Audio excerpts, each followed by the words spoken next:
Good evening, ladies and gentlemen. It's a great honour to welcome you all here this evening and our guest of honour, under slightly different circumstances, of course, from how we originally planned it. This is the first official week of the autumn term for adult education here at JW3. I'm Judy Trotter. I head up adult education, one of the best jobs in the world. Not so good last week when I was about to write to my teachers and realised I couldn't write my usual, isn't it exciting, we're about to start, did you have a good summer? Instead it was like, okay, what are we going to do here? So after many discussions here at JW3, there was never a doubt that we would continue with the autumn programme. And having spent the last half hour talking to Joseph, even more pleased that we made that decision. But on top of that, we've built a new programme so that you can be together over Israel as well. And we have briefings, we have panels, we have events. A lot of you have already been to the things that we started putting on last week. You will all get an email tonight with the upcoming events, vigil, panel, briefings. Most of them are free.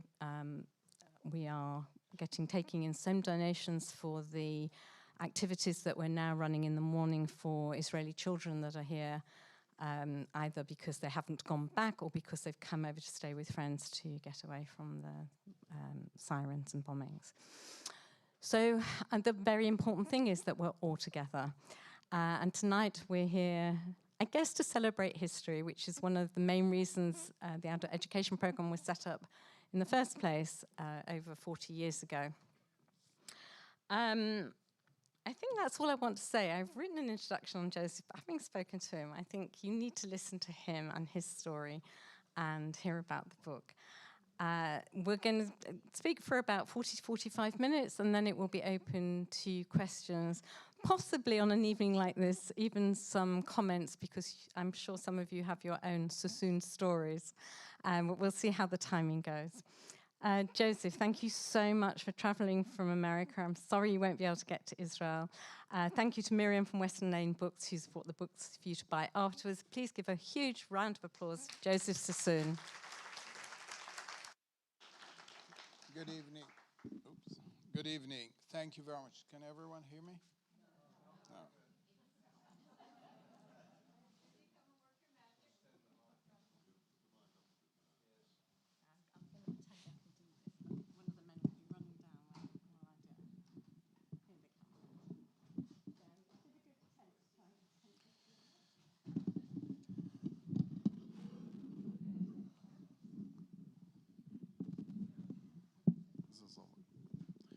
Perfect. Now? Good. Thank you very much. Stories of dynasties tends to be rags to riches, but in this case, it's really a little bit different. It's actually riches in Baghdad, rags after they leave Baghdad, and then riches again, and then a demise, if you wanted. So kind of almost four ups and downs. It's the story of a Jewish family, of a refugee family that wanted to be accepted first in India and then in Britain. And it was very, very important, this aspect of being accepted, and I will talk a lot about it. The story begins really 2,500 years ago in Baghdad, where there has been a continuous Jewish presence. And the father, actually, of the founder of the dynasty, David Sassoon, had a very important role in Baghdad. Baghdad in the 19th century was a province of the Ottoman Empire. Each province had its own governor, and each province has its own tax collector called Saraf Bashi. In today's jargon, call it Minister of Finance. The governor and the tax collector were separately appointed by the Sultan who sat in Constantinople. Governor came by and went. Some were good, some were corrupt. The father of David Sassoon, who was the tax collector, you also appointed immediately as Nasi of the community, the president of the Baghdad community. But at the end of 1820s, a corrupt governor arrived, and his way of embezzling money from well-off family, irrelevant of their religion, was to arrest one member of the family, ask for a ransom, and then if they pay the ransom, the member of the family would be released. Well, sure enough, his oldest son, David, was arrested. The father paid the ransom, but he told him to flee that night. And that night he fled through the southern, what is now Iraq, through Basra, and went into the south of, at the time, called Persia, in a city called Bushir.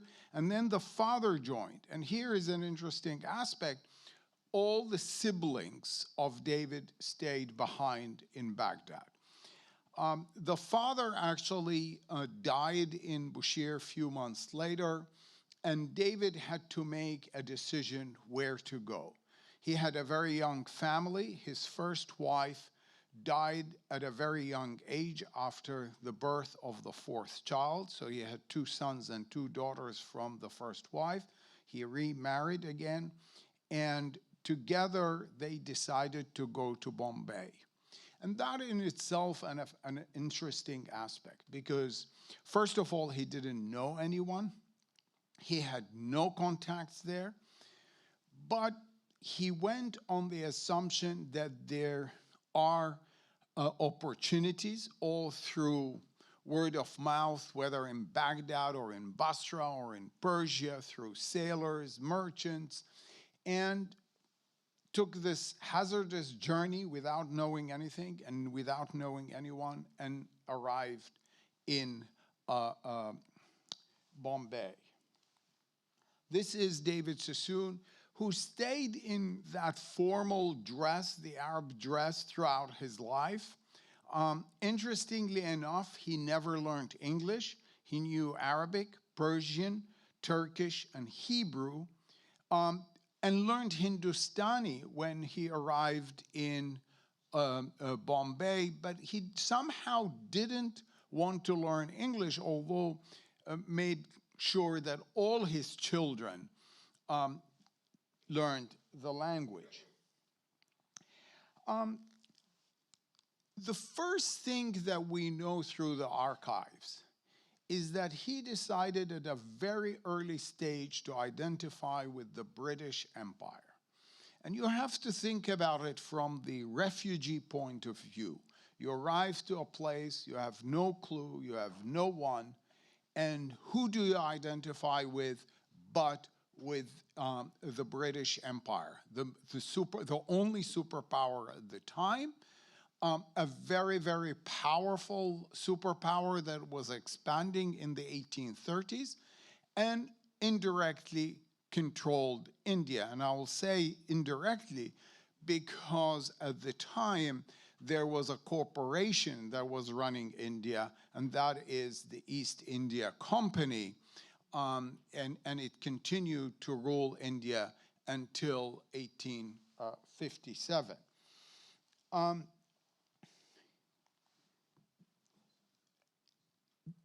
Although he neither set foot in Britain nor spoke a word of English, he was granted British citizenship in 1853. In the archives, his allegiance is signed in Hebrew because he didn't, as I said, knew how to sign his name in English. And that connection between the Sassoons and the British Empire continued unbroken throughout the life of dynasty. I mentioned why Bombay, apart from the opportunities, but also Bombay had only 200,000 population at the time, now about 27, 28 million. It was very cosmopolitan. There were Parsis, Muslims, Christians, Jews that arrived in the 14th, 16th century. There were what they called Bnei Israel, the Indian natives of the country. and different migrations that came from Iran, Afghanistan, different places, and they lived in a very harmonious way. There is also pure luck at the time that a governor, the British governor who arrived at the time, was very pro the Jewish community. He was already a member of parliament in London and called for the lifting of all restrictions on the Jews. And then he was appointed in India. And this item that I found in the archives just tell you and show you how friendly the city was at the time to the Jewish community in Bombay. I actually don't work on the history of Jews, or on Jewish studies. My area is Middle East politics and political economy. But a series of events led me to write this book, and I tell this in the preface of the book. But the reason that really turned me as a historian to write the book is discovering thousands and thousands of these archives at the National Library in Jerusalem. These sat there for a very long time unused. And I'll tell you why it's unused, because it's very difficult to decode them. This is a combination of 3 languages. It is a Baghdadi Jewish dialect, it's Arabic, but Hebrew letters. And if you add also the complexity of the handwriting, you really have a problem. And notice there are no paragraphs, which makes it really difficult because it jumps from one subject to another. The beginning is very formal, the end is very formal, but they shift from one subject to another without period or paragraph, and it really is important. But it was an amazing journey because there have been a couple of books on the Sassoon, one written in the 1960s by a journalist. There was one in Hebrew a long time ago about the history of all Jews from Mesopotamia. And one of the things that I discovered in the archive, part of the hidden story is that actually the only woman who was a CEO of a global trading firm in the end of the 19th century was a woman. Now, at the time, there were a lot of matriarchs in businesses, in other things, but in all around the world, but not a global CEO. And the business was so complicated at the time, and there is a whole chapter about her and her life, and how and I'm happy to talk about that.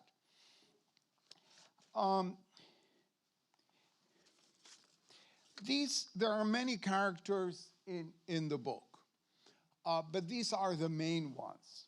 The David Sassoon that I talked about, his oldest son, Abdullah, notice they all anglicized their names at one point or another. His second son, Elias, and then Flora Sassoon, Farha, that I just talked about. And then a much later period in the 1930s onward is Victor Sassoon, who was in China. There are other, of course, characters that come up in the book. Siegfried Sassoon, the famous poet of World War I. Sir Philip Sassoon, who was an art connoisseur, who was the head of the National Gallery in London, who was Deputy Secretary for the Air Force in the 1920s, and so on and so forth. But these are really the main characters. Family was very, very important for David Sassoon. He was very religious, very traditionalist. As I said, his first wife gave birth to 4 children. His second wife, and this is those who survived, 10. And you really have to understand this in the concept of the time, given the high mortality of both children and mothers after birth. So in total, he had 14 children.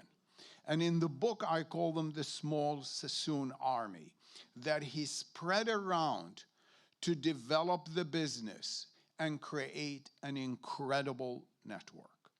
He made his sons learn the business or the trade at a very early age.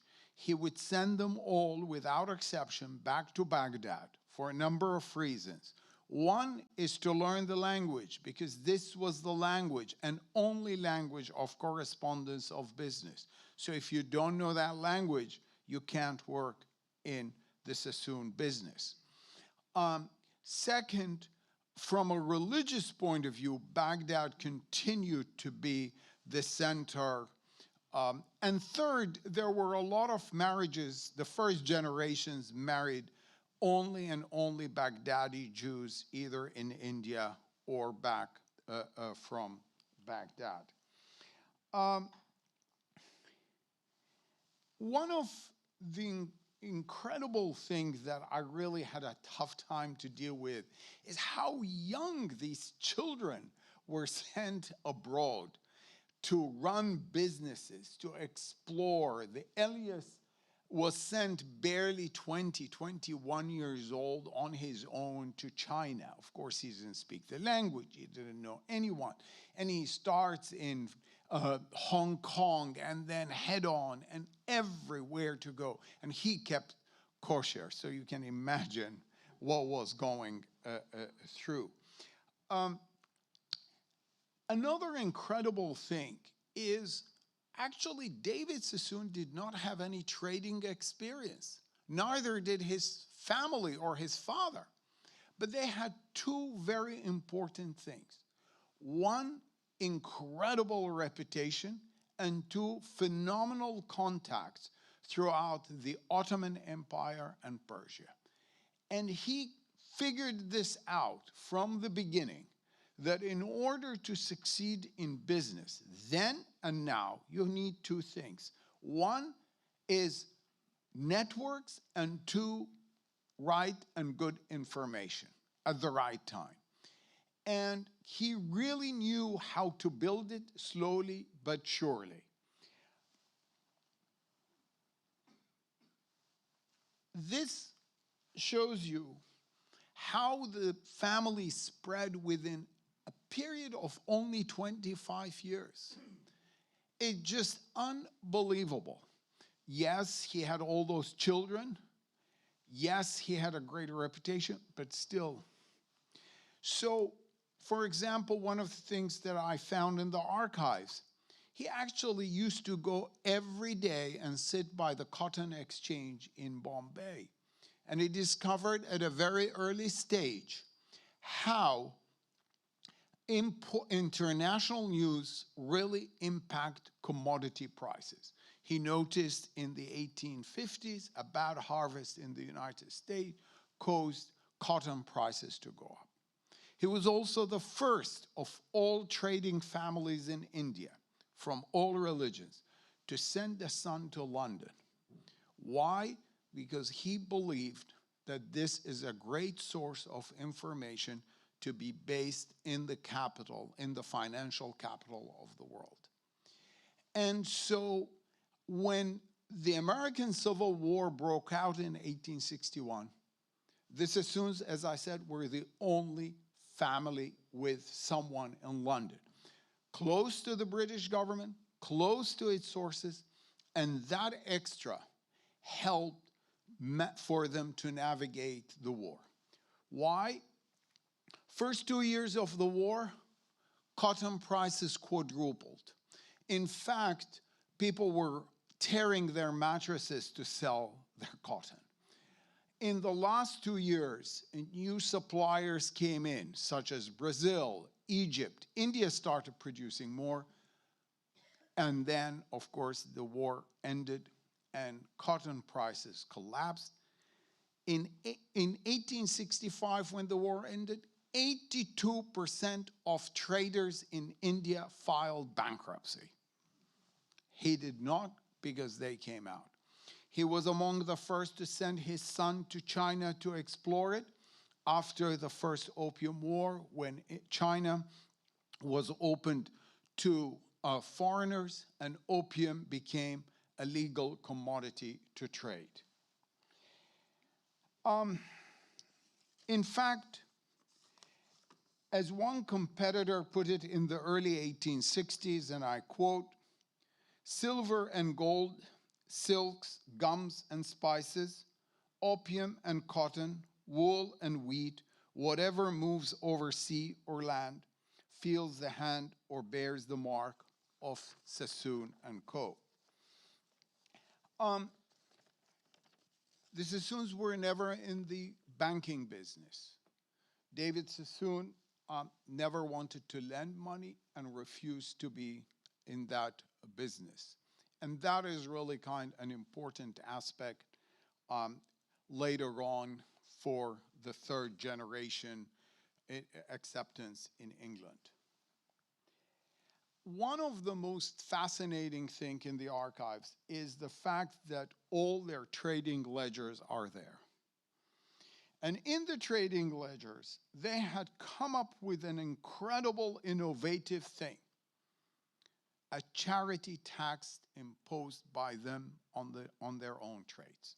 So in the ledger trade, you see, for example, an entry: chest of tea, cost of maritime insurance, cost of handling it from one port to another, and always, the last line, tzedakah tax, charity tax of 1/4%. Now you could say 1/4% is so small. You're right, but not when you're doing hundreds and hundreds of trades, irrelevant of whether they are profitable or not. And so a huge amount accumulated at the end of every year. And these went to sometimes Jewish causes by building synagogues and schools and hospitals, but also to the cities where they worked and lived. And that is a very important condition. They had to live or work in the cities, and that's where they gave.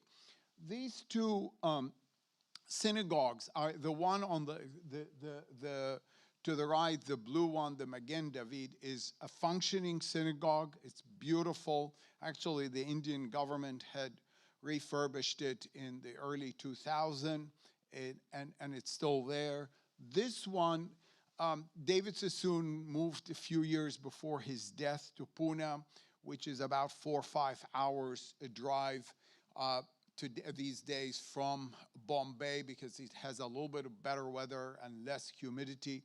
But there, for example, he set up the Sassoon Hospital, built this synagogue, and he's actually buried in the grounds. Wherever you go, there are works of the Sassoon. This is a functioning library today in the heart of Mumbai. You can ask any taxi driver to take you there. David Sassoon's statue adorned the entrance of the building. And it is really, truly an incredible setup that benefited the city of Bombay for hundreds of years. 1864, David Sassoon died, left a very clear will. My oldest son, Abdullah, shall take over and become the next kind boss. The second son, Elias, refused to abide by the will. He said, I went to China for 5-7 years. I brought a lot of profits. You were sitting in Bombay near Dad. Not fair. 3 years in the archives, correspondence, meetings, lawyers, trying to figure out a way. And remember, they were not the only two. They had all these siblings involved in that decision. 3 years later, all negotiations fail. And from 1867 until the end, we have two companies, each carrying the name Sassoon. David Sassoon and Co., E.D. Sassoon and Co., alias David Sassoon. The Chinese, everyone got confused. This Sassoon, that Sassoon. The Chinese had a great solution. They called the David Sassoon the old Sassoon and the E.D. Sassoon the new Sassoon. And this way they could distinguish between the two of them. This split really impacted the family. On one hand, it pushed both brothers to be more creative, to take more risk, to enter new markets. For example, Abdullah, the oldest son, after the opening of the Suez Canal in 1869, realized that India is going to be a major hub for trade, went out and bought huge land by the port and turned it into docks. Again, it's about information. You control the docks, who's coming in, who's coming out, you know every ship, and you know what commodities they have. In fact, they are still called the Sassoon docks, and any taxi driver can take you there. But the two brothers never exchanged a word until their death, and the companies continue to be separate to the end. And of course, it backfired at some point. I mentioned that one of the sons was sent in 1850s to London. Another son, another sister, another sister, another son started going.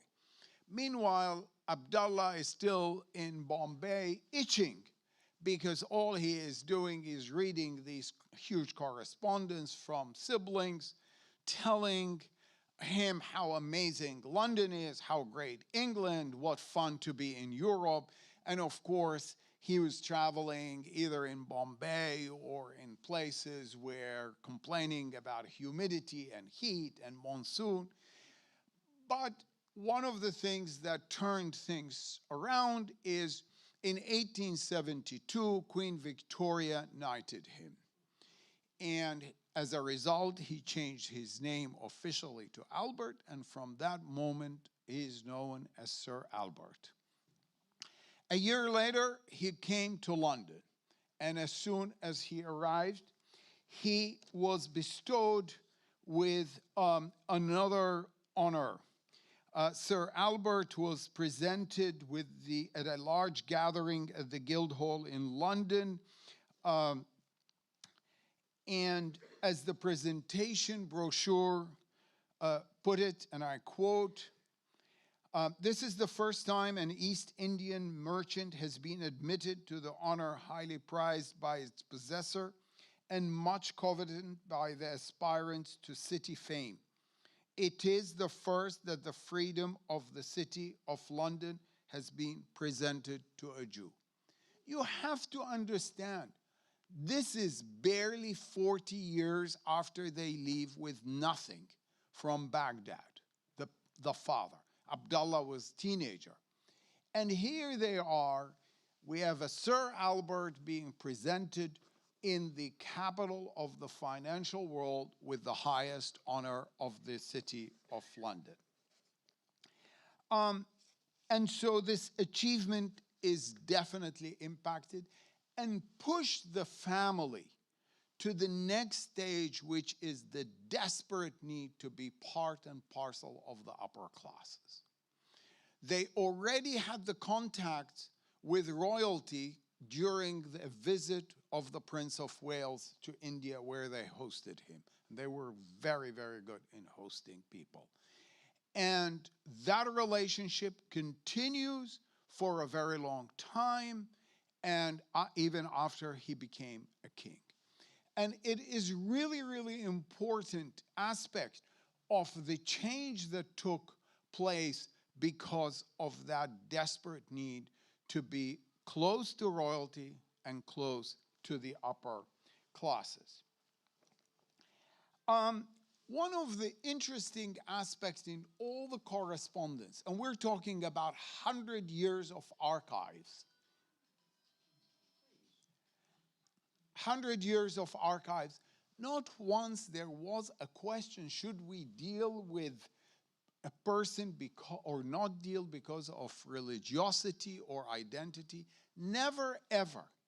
It was always about one question. Can we trust the counterpart? Which to me is fascinating. After the death of David Sassoon and their move to England, they wanted to be like European families, so created an emblem of the family. Notice the importance of the trust, emet ve'emunah, candide et constante. There are all kinds of symbols. There is the symbol of the palm tree to remind them of their home in Baghdad. But this issue of trust was the key aspect of who to deal with and who to get away and never trade with. Now, of course, with them moving to England, a new phase began in marriages. Remember what I said in the beginning. First generation, only Baghdadi Jews. Now the second generation began to marry into wealthy European families. So, the second son of Albert, Edward, married Aline Caroline, the daughter of Baron Gustave of Rothschild of Paris on 19th of October, 1887. Let me just read to you what the local French papers wrote. The Grand Rabbi of France conducted the ceremony to a packed synagogue on Rue de la Victoire.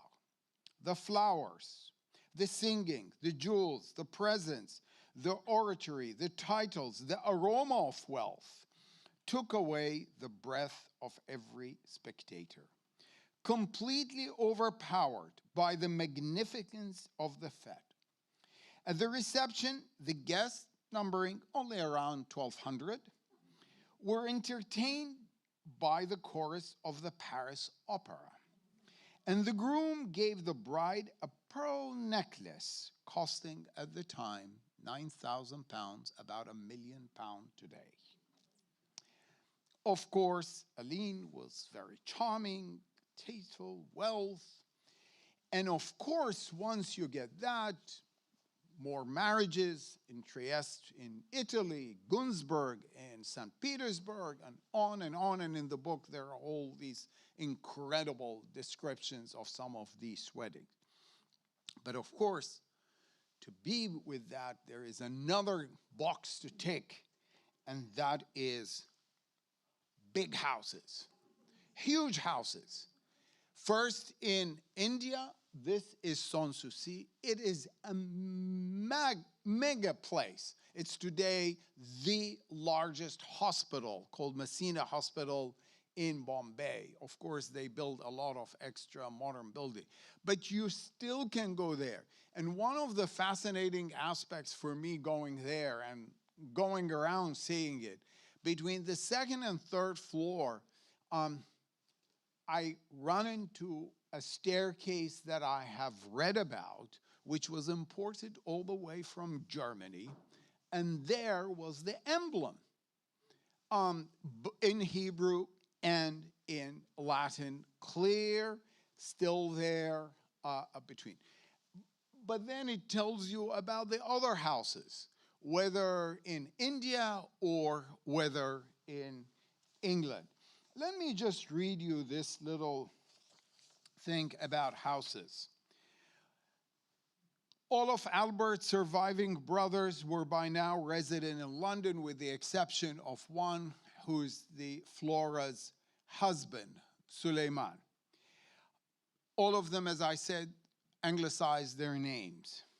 Arthur lived on Albert Gate near Hyde Park. He was believed to have one of the best music rooms in any home in London. and one of the city's finest staircases. They must have had a knack for staircases. Frederick, the youngest, lived in Knightsbridge. Reuben, meanwhile, had settled at 1 Belgrave Square, amusingly described as one of England's 12 most beautiful houses, as modern with, quote, very little Oriental about it, end of quote. Unusually for the time, the house had 3 lifts, one for dinner, another for domestic staff, and one to connect the stable with the street outside. It was seen as one of the most technically advanced homes in London. The numerous bathrooms had showers, and the lift in the stable had been installed so that horses could be housed above ground level to benefit from natural light. There were reportedly, quote, so many ingenious mechanical arrangements in Mr. Sassoon's house that an engineer is in residence to answer for their perfect working order. And so, with big houses, with big marriages, with big spending, no one wants to work. There's a wonderful letter in the archives describing how they went to the office at 11 o'clock in the morning.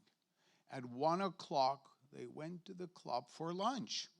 And at 3 p.m., they went to the horse race to bet on horses. And my first reaction was, wow, glad David Sassoon died before he's seeing that, and also by then, Albert. This picture tells you everything, about this. Now it's not only London and out of Brighton, but an estate in Scotland. Why? Because now you have to be involved in hunting and shooting and on and on. And that tells you the whole story. So if you, the story of Flora is fascinating because the men in the family could not accept her tremendous rise and success, pushed her out, but that really augured the beginning of the end of the David Sassoon and Co. side of the business. The other Sassoon found a new leader in Victor Sassoon, who moved in 1926 from India to China, and of course by then there were no commodity trading left, and moved to the real estate. He was the first to build a skyscraper in Shanghai. This is the picture of the skyscraper in the 1930s. This is a very modern picture. It still exists as a 5-star hotel. It's stunning. It's on the Bund. In fact, there is a small museum, the Sassoon Museum, inside this, and the presidential suite is called the Sassoon Suite. It's now one of the Fairmont Hotel. It used to be called the Peace Hotel. Unfortunately, business was booming from the 1920s throughout the 1930s, but something else happened. 1937, Japan invades Shanghai, and then there is World War II, Pearl Harbor, and that ogre. And then when the war ended, Shanghai was almost destroyed, but then a new war began, which is the civil war between the nationalists and the communists. The communists, of course, won, and in 1949 nationalized all foreign assets, including 17 huge buildings that were owned by Victor Sassoon. Shanghai is a fascinating story also from the refugee point of view. Not many people really realize it was the only city in the whole world that was open to Jews. Yes, they were occupied by Japan, but if a Jew who arrived from Europe in 1940-41 could still live, not great conditions, and this shows you the ghetto then and now, but at least survived. And almost something like 35, 40,000 Jews, a lot mostly from Germany, Austria, survived because they arrived. Victor Sassoon, actually, who was really kind of larger than life, he was a flamboyant person, a playboy, who Marlene Dietrich is rumored to be one of his girlfriends. He didn't marry until 2 years before his death to a nurse who was 35 years younger than him. Moved to the Bahamas and really never had it in him, having made the decision to move from India to China to start again. And so he died in the Bahamas in 1961, and that comes more or less the end of that family also. I want to just read you one last thing before I stop to take questions.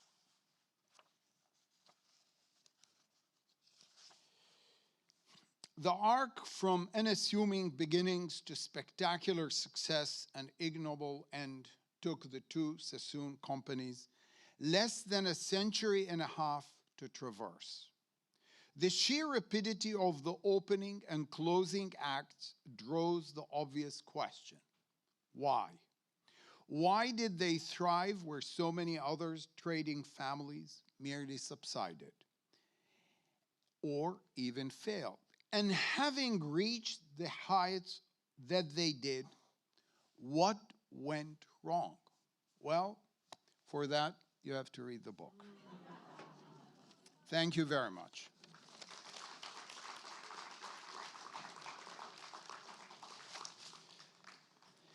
Thank you so much. It's fascinating as I expected, just wonderful. We will take some questions now. Please wait for the microphone that will be appearing shortly. If you just put your hands up. Can we have a little bit of house lights on, please, Els? Thank you. Wonderful, thank you. Right, other side, sorry.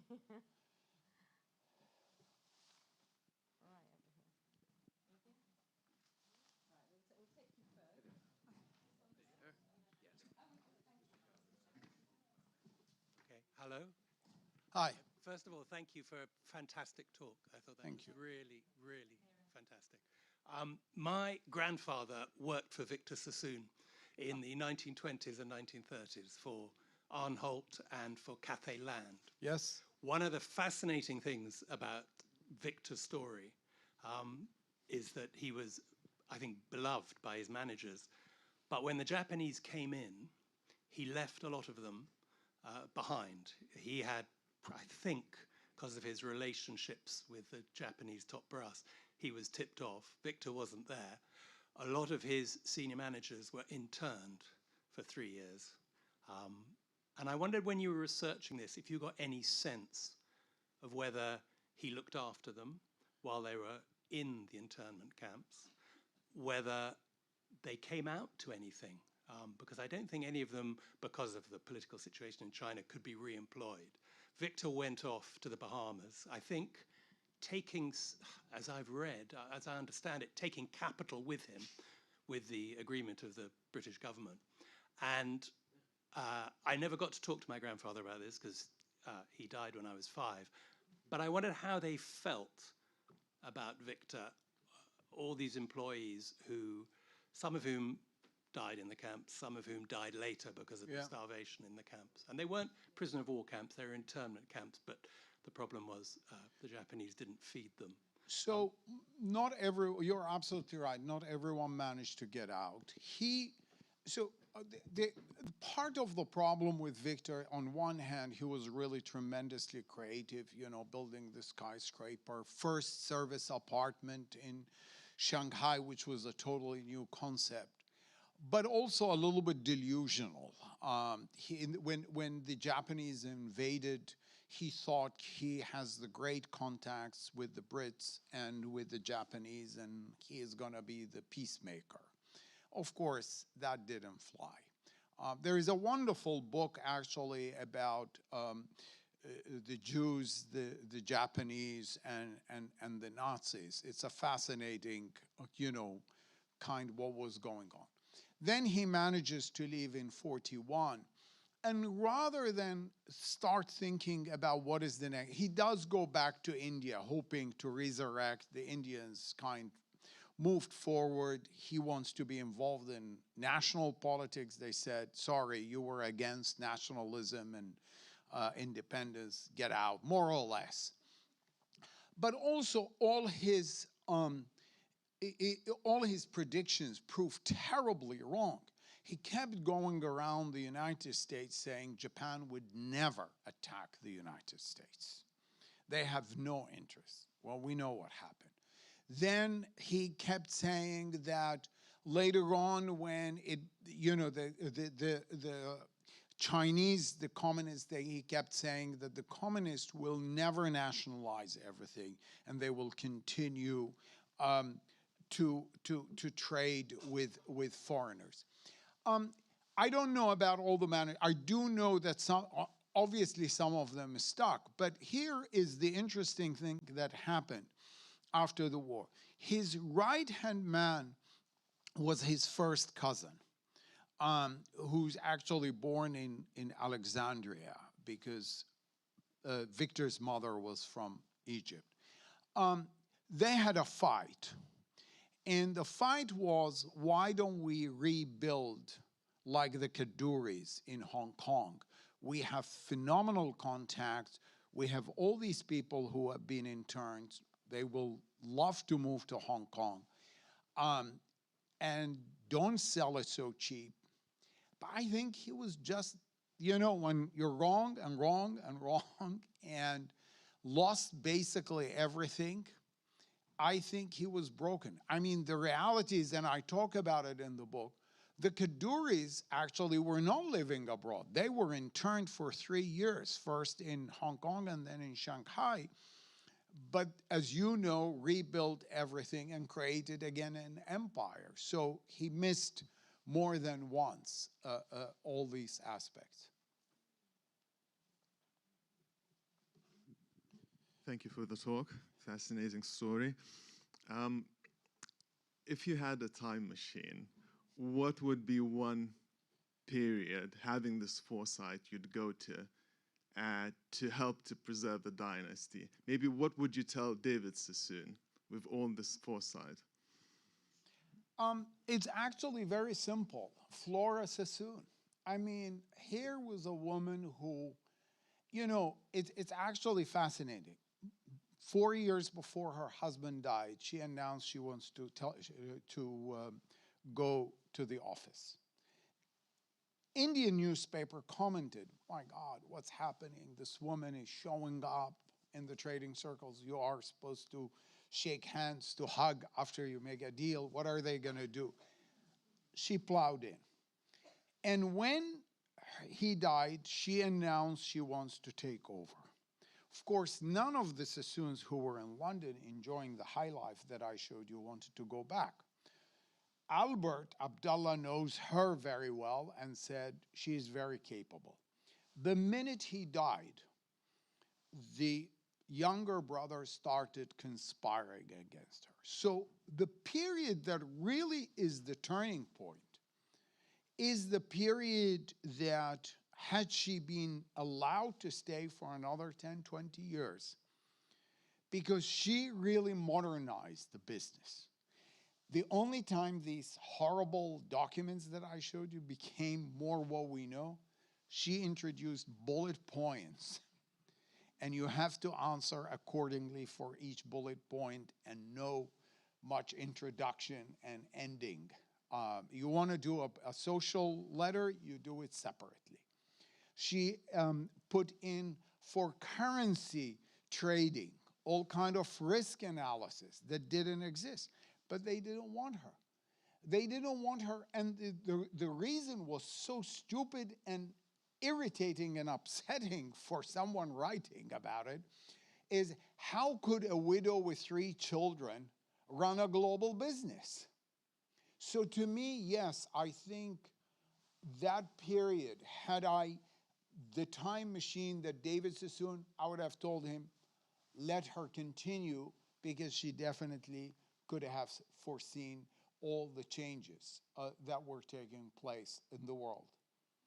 You know, very important point.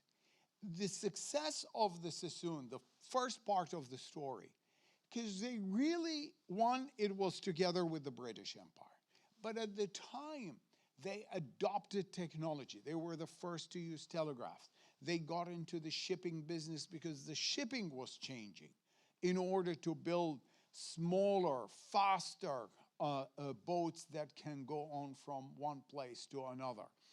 And they were innovative. And in a paradoxical way, the decline is exactly for the same reason.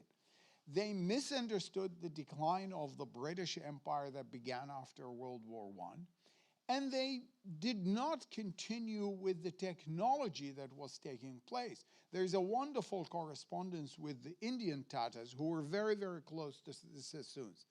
And the Tatars come to the Sassoons in the late 1880 or beginning of 1880 and say, you know, this commodity business that we're doing, cotton, opium, tea, is all going to die.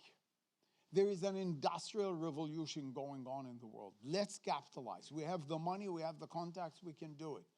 They said, forget it. Life is too good. And at some point, while they were having fun, you see one of the Tatars took himself and settled in Pittsburgh, America, for 4.5 months learning about the steel business. They're still there today.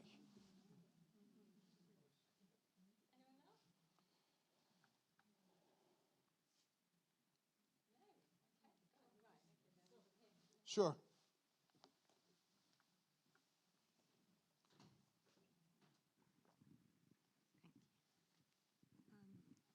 I'm not sure whether it's a question or an observation. Okay. My grandfather worked for Edie Sassoon first in Calcutta and then in London. And one of the things that we always heard about was how they all used to go to the horse races. They used to go to the dogs in London as well. They all seem to be obsessed with gambling. Do you think, did that come with them all the way from Baghdad, or was it something they picked up along the way, this gambling thing? They definitely picked it up, because David Sassoon and Albert Abdallah and Elias definitely did not engage in that. They did become, and I talk about it because they started also, the Prince of Wales was making a lot of bets and losing a lot of money, and he needed his friends too. Yes.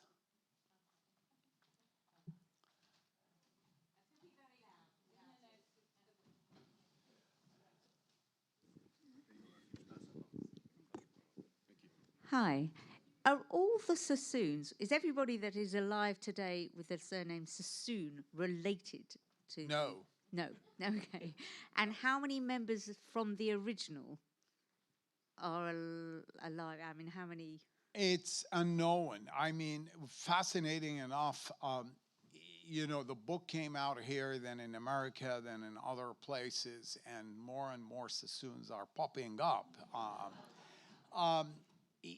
I didn't really know a lot of Sassoons when I started this, and in a funny way, I didn't seek them because I wanted the archives, the history to be written without someone. I mean, few people later on told me, why did you say this about my great uncle or whatever? It's not nice. I said, oh, I'm sorry. I think there are huge spread. I mean, it was really fascinating. Everywhere I did, I popped up people in England. I was doing a virtual talk at one of the universities during COVID. The next morning, there was an email from a professor of history. Her name is Sassoon, and she teaches history in Australia. And we have become Zoom pals since then. A medical surgeon texted me when he saw the review in the New York Times, and you know, so a lot of these people are there, but the truth is there wasn't, I don't know, I would love a mechanism. And each one has the most incredible stories to tell about their part of the family. Yep.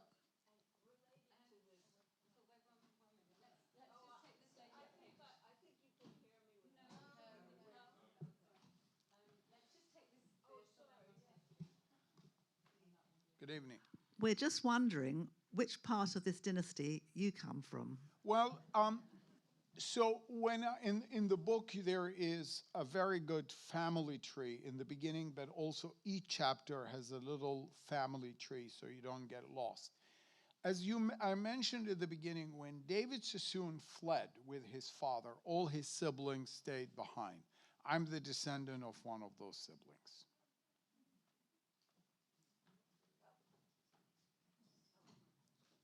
Okay, that was the question. Just about out of time. So thank you so much. What a fascinating and Thank what you great questions. Well, really very interesting questions and a fabulous hour. Thank you so much. Thank you all for coming.